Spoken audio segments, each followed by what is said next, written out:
Alright, so in this video, I'm going to show you how to select an object and adjust it, like change the color and so forth. So I'm going to do is zoom into my daughter Bryn's shoe here, and I'm going to show you how to select it and then adjust the color of it. So there are a variety of selection tools to choose from. Some of the ones that I'm going to show you include the lasso tool and then the magnetic lasso tool. The lasso tool is a free drawing type selection tool. So you'll see when I start. So using my mouse, I can draw around the object and it will select the object. And then I can change the color of it. Now, with the free drawing lasso tool, the cool thing is that it's like your free drawing. However, it's a little hard to do this while you are using a mouse. So it may not be the best tool to use, but I'll just show you how to use it anyway. Wherever you start, you must end. So if I start here and I start selecting the object, so keep in mind I'm using my mouse right now to draw this. Oops.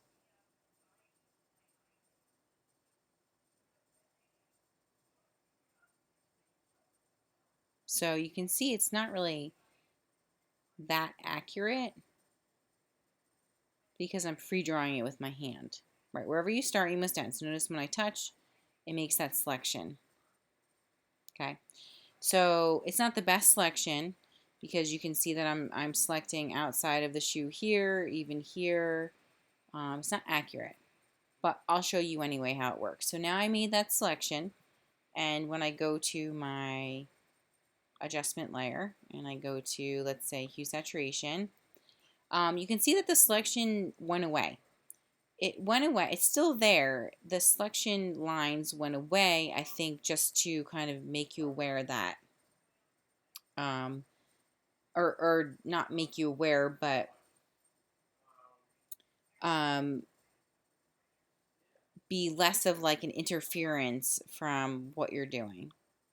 So if I go to change the hue, you can see it's changing the color of the shoe, but there are a lot of parts that are not accurate, and it's not probably the best solution to changing the color of Bryn's shoe.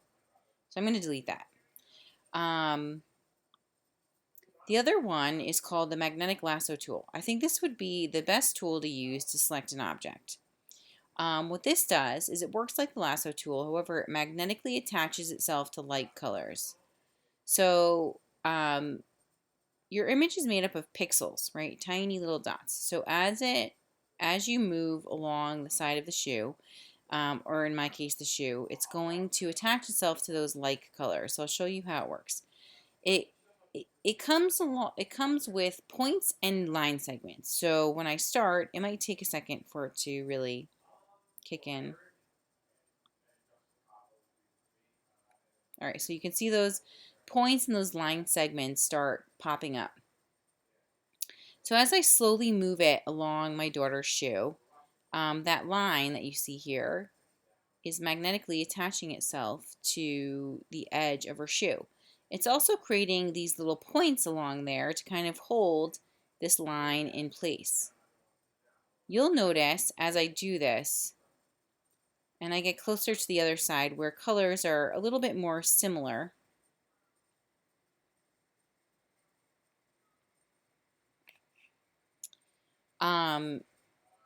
Okay, so like even here, it's not really attaching itself perfectly, so you can actually create those points yourself. So where it kind of curves up, I might say to myself, okay, I'm going to click on my mouse and I'm going to create my own point. See how I created my own point? So it kind of like takes that line down and pulls it down so that it kind of stays in place. So you can actually add your own points to this as you work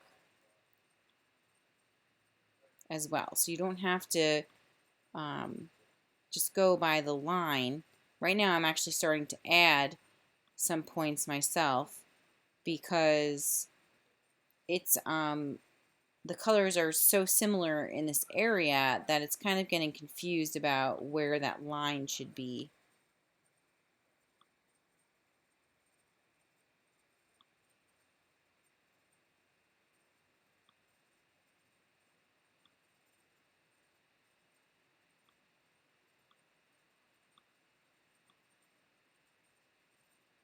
right? And then wherever you start, you must end.